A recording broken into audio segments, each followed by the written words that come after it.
ఆలయాల్లో రావి చెట్టు, వేప చెట్టు ఎందుకుంటాయి? ఇది తెలుసుకునే ముందు ఛానల్ని సబ్స్క్రైబ్ చేయండి. మీరు చేసే ఒక సబ్స్క్రైబ్ మాకు చాలా ముఖ్యమైనది. దేవాలయాల్లో రావి, వేప చెట్టు కలిసే ఉంటాయి.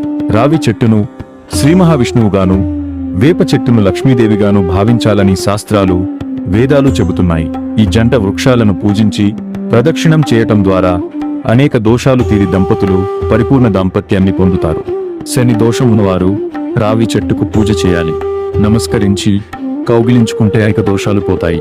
ఈ రావి చెట్టు క్రిందే బుద్ధుడికి జ్ఞానోదయమైంది. శ్రీకృష్ణుడు చివరి దశలో ఈ చెట్టు క్రిందే విశ్రమించి వైకుంఠాన్ని చేరాడు. అలాగే వేప చెట్టు గాలికే ఎన్నో రుగ్మతలు దూరముతాయి. పవిత్ర ప్రదేశంలో పవిత్రమైన వృక్షాలు ఖచ్చితంగా పెంచుతారు. వాటికవే ఉద్భవిస్తాయి కూడా. రావి చెట్టు గృహ పరిసరాల్లో ఉండరాదు. వేప చెట్టును ఇంటికి ముందు, వెనుక నాటుకోవాలి.